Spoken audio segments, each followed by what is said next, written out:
বিশ্বাস করুন, আপনি অন্যের সঙ্গে যা করবেন ঠিক সেই জিনিসটি আপনার কাছে আবার ফিরে আসবে। ভালো করলে যেমন ভালোটা ফিরে আসবে, খারাপ করলে খারাপটাই ফিরে আসবে।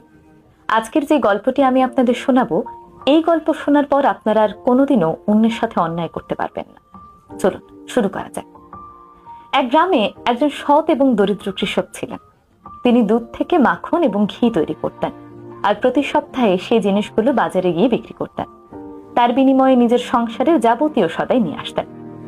তো প্রতিবারের মতো এবারও তিনি দুধ থেকে তৈরি মাখন নিয়ে বাজারে যাচ্ছিলেন।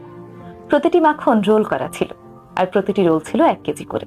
যে দোকান থেকে তিনি সবসময় কেনাকাটা করেন সেই দোকানে চলে গেলেন। সেখানে গিয়ে তিনি সেই 1 কেজির মাখনগুলো দিয়ে তার পরিবর্তে সংসারের চাল, ডাল, সাবান, মরিচ অর্থাৎ যাবতীয় সদাই নিয়ে ফিরে এলেন। তো সেইবার দোকানদার কি মনে করে ভাবলেন, এতদিন ধরে এই লোকের সঙ্গে ব্যবসা করছি, আজকে একটু দেখা যাক তিনি আসলে আমাকে সঠিক পরিমাপে মাখন দিচ্ছেন কিনা। যেই ভাবা সেই কাজ, তিনি একটি বাটখারা নিয়ে সেই মাখন পরিমাপ করলেন। পরিমাপ করে দেখলেন কৃষক 1 কেজির যে মাখনগুলো দিয়ে গিয়েছেন সেগুলো আসলে একটিও 1 কেজির নয়, প্রতিটি 900 গ্রাম করে। এই জিনিসটি দেখে দোকানদার তো ভীষণ রেগে গেলেন। অপেক্ষা করতে লাগলেন পরের সপ্তাহে কৃষক কখন আসবেন।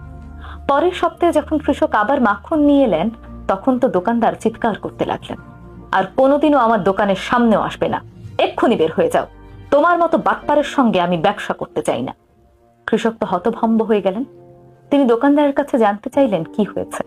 তখন দোকানদার বললেন, এতদিন ধরে তুমি আমাকে 1 কেজির যে মাখনের রোলগুলো দিতে, সেগুলো আসলে একটিও 1 কেজি ছিল না। আমি গতকালই পরিমাপ করে দেখলাম সবগুলো রোল 900 গ্রাম করে। তোমার মতো চিটিংবাজ বাটপারের সাথে আমি আর কোনোদিনও ব্যবসা করব না। এই কথা শুনে কৃষক মন খারাপ করে বললেন, দাদা রাগ করবেন না, আমি খুব গরিব মানুষ, আমার কাছে বাটখারা কেনার মতো কোনো টাকা ছিল না। তাই প্রতিদিন আপনার দোকান থেকে যে 1 কেজির চিনি নিয়ে যেতাম, আমি সেই চিনিটাকে দাঁড়িপাল্লার এক পাশে রাখতাম, আরেক পাশে মাখন রাখতাম। আপনার সেই চিনির বিপরীতে 1 কেজি মাখন আমি প্রতিদিন নিয়ে আসতাম। এই কথা শুনে দোকানের মুখ সাথে সাথে বন্ধ হয়ে গেল। দোকানে কিন্তু ইচ্ছে করে কৃষককে ঠকিয়েছেন। কিন্তু দেখুন প্রকৃতির কি নির্মম উপহাস। তিনি কৃষককে ইচ্ছে করে ঠকালেও অনিচ্ছাকৃতভাবে কিন্তু তিনি নিজেই ঠকে যাচ্ছিলেন বারবার।